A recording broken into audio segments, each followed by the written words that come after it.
Bismillahirrahmanirrahim. Assalamu alaikum dear student. Welcome to my YouTube channel. This is Mushtaq Ahmad. Dear student, today we will discuss about biological importance of water. आज हम water के biological importance को detail के साथ discuss करेंगे, तो आपने last तक हमारे साथ रहना है। आपकी जितनी भी कंफ्यूजन होगी वो आज क्लियर हो जाएगी। सबसे पहले हम इंपॉर्टेंस डिस्कस करेंगे, उसके बाद हम जो वाटर के प्रॉपर्टीज है उसको डिटेल और कंसेप्ट के साथ क्लियर करेंगे।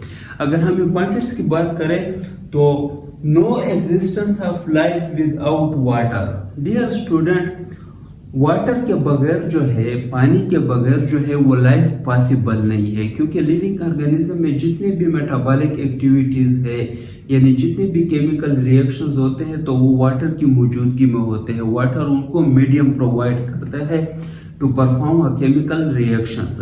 तो जब केमिकल रिएक्शंस नहीं होंगे तो एनर्जी प्रोड्यूस नहीं होगी, और जब एनर्जी प्रोड्यूस नहीं होगी तो लाइफ जो है वो एग्जिस्ट नहीं कर सकती।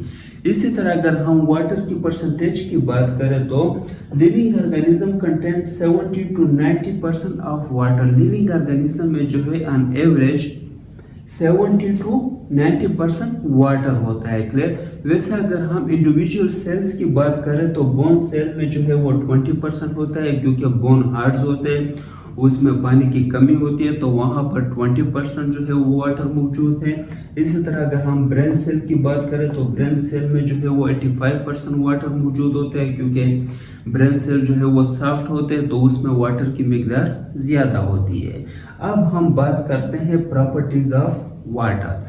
सबसे पहला जो प्रॉपर्टी है वाटर की वो क्या है?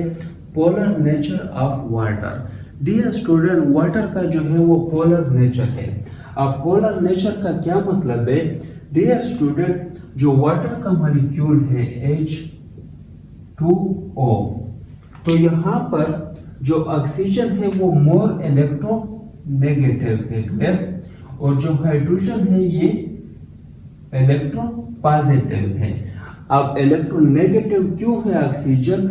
क्योंकि ऑक्सीजन की कैपेसिटी टू अट्रैक्ट इलेक्ट्रॉन वो ज्यादा है, और जिस एलिमेंट की कैपेसिटी ज्यादा होती है टू अट्रैक्ट इलेक्ट्रॉन वो क्या होता है? मोर इलेक्ट्रोनेगेटिव होता है। क्लियर? नो डियर स्टूडेंट, अब हम स्ट्रक्चर की बात करते हैं, तो ये स्ट्रक्चर में हम इसको किस तरह डिस्कस करेंगे। यहाँ पर आपको नजर आ रही है ये क्या है? रेड कलर में ऑक्सीजन, तो इसके ऊपर क्या है? पार्शियल नेगेटिव चार्ज है। और यहाँ पर ये ब्लैक सर्कल में आपको क्या नजर आ रहा है? हाइड्रोजन, और हाइड्रोजन के ऊपर क्या है? पार्शियल पॉजिटिव चार्ज है। क्लियर? नो डियर स्टूडेंट, अब यहाँ पर एक एलिमेंट के ऊपर पार्शियल नेगेटिव चार्ज है और दूसरे एलिमेंट के ऊपर पार्शियल पॉजिटिव चार्ज है। क्लियर? तो यहाँ पर चार्जेस की जो डिस्ट्रीब्यूशन है वो अनइवन है, यानी कि बराबर नहीं है। ऑक्सीजन के ऊपर इलेक्ट्रोनेगेटिव चार्ज ज्यादा है एज कंपेयर टू हाइड्रोजन, तो ये हाइड्रोजन से जो है वो इलेक्ट्रॉन को अपनी तरफ अट्रैक्ट करते हैं। क्लियर? तो हाइड्रोजन से जो इलेक्ट्रॉन है वो दूर होता है और ऑक्सीजन के करीब हो जाता है, तो इसलिए ऑक्सीजन के ऊपर जो है वो नेगेटिव चार्ज आ जाता है। क्लियर? नो डियर स्टूडेंट, यहाँ पर पार्शियल नेगेटिव और पार्शियल पॉजिटिव दो पोल्स बन जाते हैं, जिसकी वजह से हम इसको कहते हैं कि polar nature of water. Clear? No dear student, अब यहाँ पर वाटर के 3 मॉलिक्यूल है।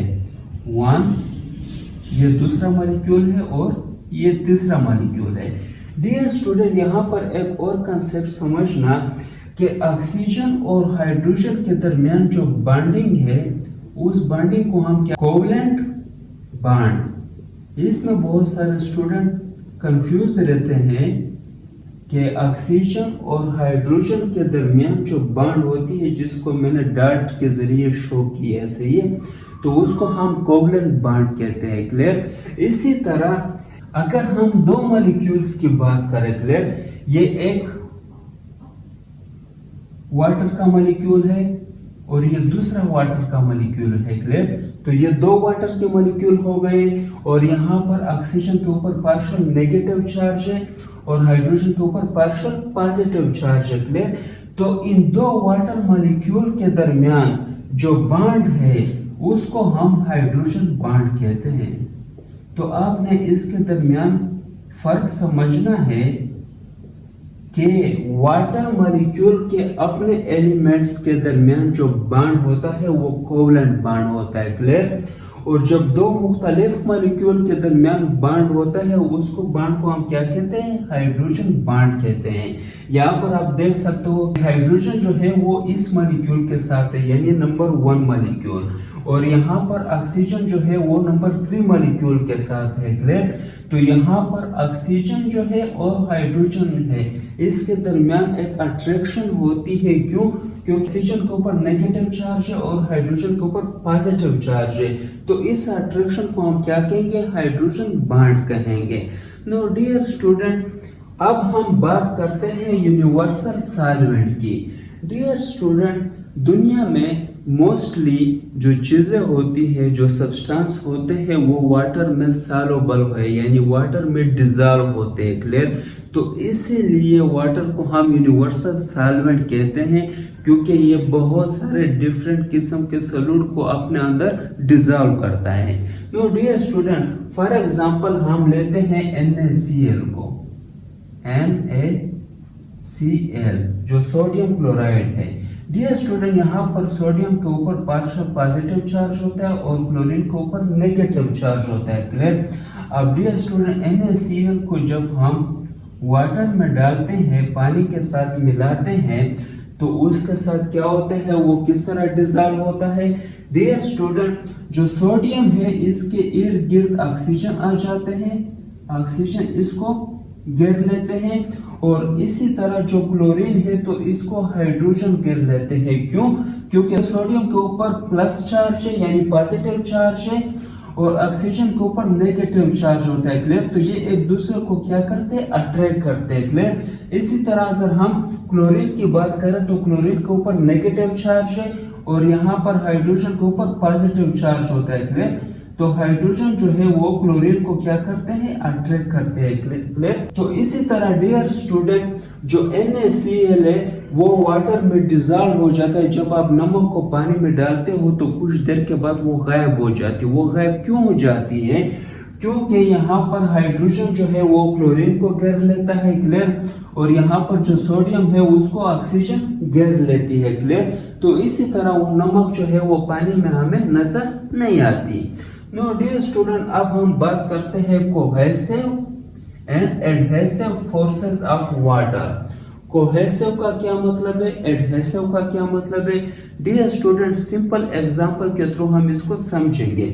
सबसे पहले हम कोहेसिव की बात करते हैं, तो यहाँ पर हमेशा याद रखना वाटर मॉलिक्यूल के दरमियान जो फोर्स ऑफ अट्रैक्शन है, क्लियर, वाटर मॉलिक्यूल के दरमियान जो फोर्स ऑफ अट्रैक्शन है, जिस तरह यहाँ पर हमने बात की कि ये वाटर के मॉलिक्यूल है, तो यहाँ पर एक वाटर का मॉलिक्यूल है और ये दूसरा वाटर का मॉलिक्यूल है, तो इसके दरमियान जो फोर्स ऑफ अट्रैक्शन है उसको हमने क्या नाम दिया था, hydrogen bond. No dear student, यहाँ पर जो वाटर के दरमियान फोर्स ऑफ अट्रैक्शन होता है उसको हम कोहेसिव फोर्स कहते हैं। क्या?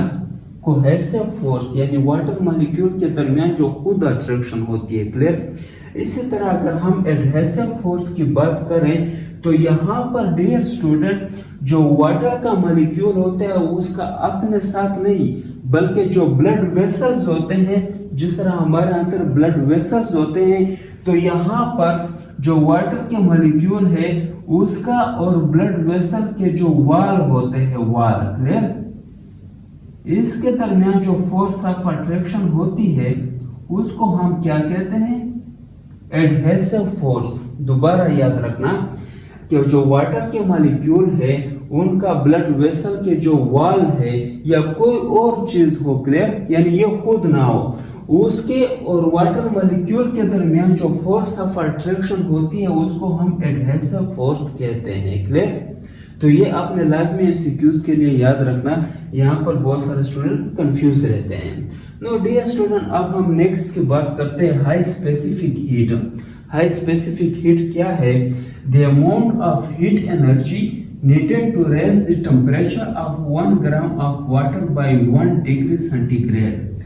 Dear student, एनर्जी की वो अमाउंट, क्लियर, जो कि जरूरत होती है टू रेज द टेम्परेचर, यानी के टेम्परेचर के बढ़ने के लिए of 1 gram of water, 1 gram water का बाय 1 डिग्री सेंटीग्रेड, यानी कि सिंपल अल्फाज में अगर हम वाटर का टेम्परेचर इंक्रीज करते हैं 1 डिग्री सेंटीग्रेड, क्लियर, यानी कि फॉर एग्जांपल वाटर का टेम्परेचर है 25 degree centigrade, clear.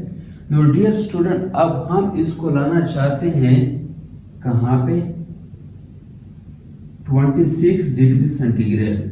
No dear student, अब 25 से 26 डिग्री सेंटीग्रेड टेम्परेचर के लिए जो एनर्जी की अमाउंट जरूरत है उसको हम क्या नाम देंगे, हाई स्पेसिफिक हीट।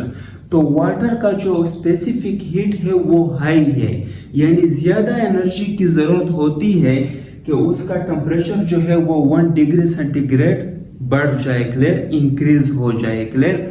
इसीलिए हमारे बॉडी के अंदर जो वाटर होता है वो हमें प्रोटेक्ट करता है, यानी बाहर के इन्वायरमेंट में अगर टेम्परेचर ज्यादा होता है या कम होता है, लेकिन हमारे बॉडी का जो वाटर है उसका टेम्परेचर बहुत ही स्लोली कम ज्यादा होता है, उसको ज्यादा हीट या ज्यादा एनर्जी की जरूरत होती है, clear. Now dear student, next क्या है, high heat of vaporization. Water की जो वेपोराइजेशन के लिए हीट है वो भी हाई है। वो किस तरह, the amount of heat required to convert 1 gram of liquid water into vapors at its boiling point. Dear student, 1 gram of liquid water अगर हम लेते हैं और उसको हम वेपर में कन्वर्ट करते हैं, यानी कि बुखारात में, उसके लिए जितनी हीट रिक्वायर्ड होगी इसको हम क्या कहेंगे, हीट ऑफ वेपोराइजेशन। और वाटर का जो हीट ऑफ वेपोराइजेशन है वो बहुत ज्यादा हाई है, यानी ज्यादा जो है हीट चाहिए होता है वाटर को एवोपोरेट करने के लिए। और जिस तरह आप जानते हो कि वाटर का जो बॉइलिंग पॉइंट है वो कितना है, 100 degree centigrade. No dear student, अब हम बात करते हैं water expand at low temperature. Water जो है वो लो टेम्परेचर पे एक्सपेंड होता है।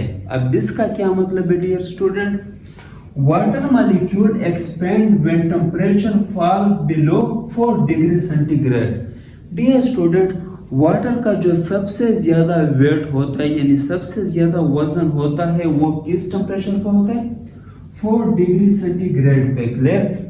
अगर 4 डिग्री सेंटीग्रेड से टेम्परेचर क्या हो, डाउन हो जाए, फॉर एग्जांपल 0 डिग्री सेंटीग्रेड हम ले ले, क्लियर। अगर टेम्परेचर कम हो जाए तो जो वाटर के मॉलिक्यूल है वो एक्सपेंड हो जाएंगे, यानी कि 4 डिग्री सेंटीग्रेड पे वाटर के मॉलिक्यूल अगर इस तरह एक दूसरे के साथ करीब है, क्लियर, तो 0 डिग्री सेंटीग्रेड पे वाटर के जो मॉलिक्यूल है वो एक दूसरे से दूर हो जाएंगे, क्लियर, एक्सपेंड हो जाएंगे, क्लियर।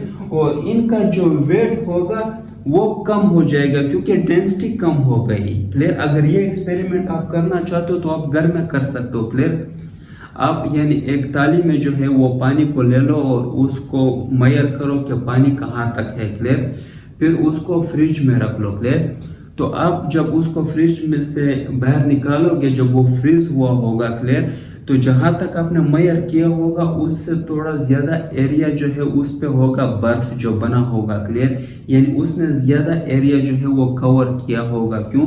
क्योंकि वाटर के मॉलिक्यूल क्या हो गए, एक्सपेंड हो गए। तो ये आप घर में भी कर सकते हो। हम बात करते हैं सरफेस टेंशन की, और इसमें बहुत सारे स्टूडेंट कंफ्यूज रहते हैं, तो आपने ये तवज्जो से देखना है। डियर स्टूडेंट, सरफेस टेंशन क्या है?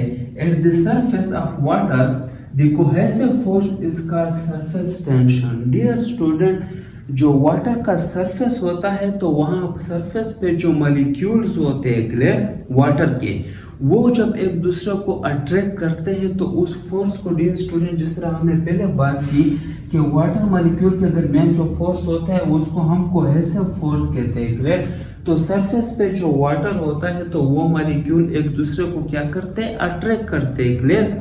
उस फोर्स को हम कोहेसिव फोर्स कहते हैं और ये सरफेस पे होता है तो इसलिए हम इसको क्या कह सकते हैं, सरफेस टेंशन, यानी ये टेंशन क्रिएट करते हैं, क्लियर। नो डियर स्टूडेंट, इसका फंक्शन क्या है, हेल्प इन ट्रांसलोकेशन, ये ट्रांसलोकेशन में हेल्प करते हैं। अब ट्रांसलोकेशन क्या है, यानी कि जो रूट से वाटर ऊपर प्लांट्स तक पहुंचता है तो वो एक दूसरे से बॉन्ड होकर जाता है, यानी अलग अलग नहीं होता। क्यों? क्योंकि इनके दरमियान कोहेसिव फोर्स होता है और वो एक टेंशन क्रिएट करते हैं, सही है। उस टेंशन की वजह से जो है वो वाटर मॉलिक्यूल ऊपर तक पहुंचता है, प्लांट्स तक, जो लीफ है, स्टेम है, वहां तक ये पहुंचता है रूट से, क्लियर। इसी तरह स्मूथ फ्लो ऑफ वाटर, और वाटर का जो फ्लो होता है वो स्मूथ होता है क्योंकि ये एक दूसरे को क्या करते हैं, अट्रैक्ट करते हैं, क्लियर। और इसी तरह जो इंसेक्ट्स है या जो कश्तियां हैं, क्लियर, तो ये वाटर के सरफेस पे क्या होते हैं, तैरते हैं, क्लियर। और ये डूबते नहीं है। वो डूबते क्यों नहीं है? क्योंकि वाटर के मॉलिक्यूल ने एक टेंशन क्रिएट किया होता है, उसको हम सरफेस टेंशन कहते हैं, तो इसी वजह से ये नहीं डूबते बल्कि ये वाटर के सरफेस के ऊपर ही रहते हैं।